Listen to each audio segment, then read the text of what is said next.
ايه الاخبار؟ ده محمد يوسف مع جموع الصحفيين، نسمع بيقول ايه. جيده، لكن طبعا طمعانين في مستوى احسن من كده، طمعانين في معدلات اعلى من كده، سواء من الناحيه الفنيه، الاستحواذ، الضغط الهجومي يبقى المفروض اقوى من كده. لكن في النهايه برضو في انتظار عوده المصابين بتوعنا. عندك بنعاني طبعا او غياب عدد مش قليل، لكن في النهايه اللاعبين اللي بيأدوا بيبذلوا اقصى ما في وسعهم. الروح كويسه جدا، الروح في الملعب كويسه جدا. نتمنى ان شاء الله ان احنا نفضل مواصلين على كده، ويبقى في اداء احسن كمان، يبقى في لياقه الماتشات وحساسيه الماتشات، ماتش بعد الاخر المفروض يبقى في ارتفاع في الاداء. 3 نقاط مهمين جدا، لان طبعا انت ماشي في سباق، في ماراثون، تجميع النقاط مهم جدا. نتمنى ان شاء الله نواصل ده ان شاء الله يوم الرجاء او المباراه القادمه مع الرجاء. موسى مش عايزين نتسرع. رؤوف انا شايف نزل مبدئيا كاول مباراه يلعبها او اول ثلث ساعه يلعبوا مع فريق النادي الاهلي بعد فتره، طبعا بقى له فتره طويله مخلص الدوري الليبي من فتره. لا انا شايف انه شكله جيد.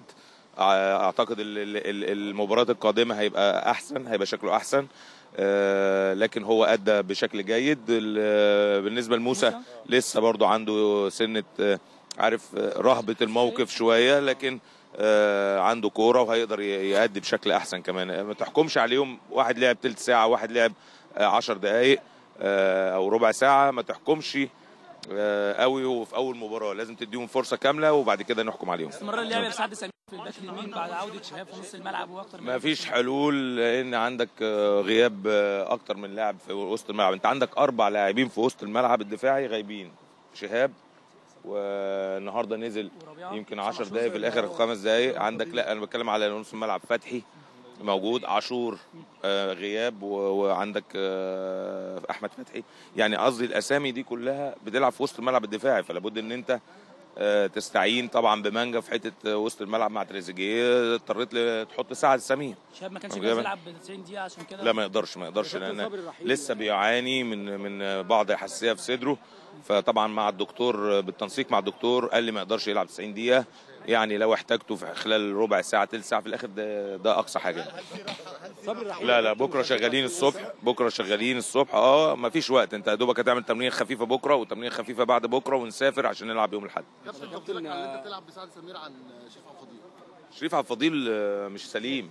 شريف عبد الفضيل اشتكى من تقل في العضله بتاعته، وعشان كده خرجناه بره ال 18 ريحناه عشان يعني يتماثل للشفاء اكتر. خدناه معانا ماتش سموحه، لكن اشتكى في التمرينه الخفيفه قبل الماتش بتاع النهارده بتاع امبي. فاضطريت طبعا ان انا ما احطوش معايا، لاني ممكن يلعب او ممكن يشترك في جزء المباراه ويصاب تاني او تتفاقم الاصابه بتاعته. يعني طب يا كابتن في بتلعب النهارده وماتش يوم الاحد في ظل الغيابات الكتيره قوي دي، طبعا خفيف بكره يا دوبك استشفاء وعلاج، وبعده استشفاء وعلاج، وهتلعب يوم الاحد لان ما قدامكش غير يومين بس. اشتراك صبر الرحيل ده شايفه هيبقى حاجه مفيده للنادي الاهلي انه يقدر يعوض يرجع المصابين يعني اسبوع. انت هتقعد اسبوع، ما تلعب 12 بعدين تلعب 19 في اسبوع، ده طبيعي. الاسبوع يعني كويس، بس هو الطبيعي ان تلعب كل اسبوع، انما اللي مش طبيعي تلعب خميس وحد. لكن خلينا نتعامل مع الموقف. يعني جاي هيلعب، لكن انا طبقا لامور المباراه وطبقا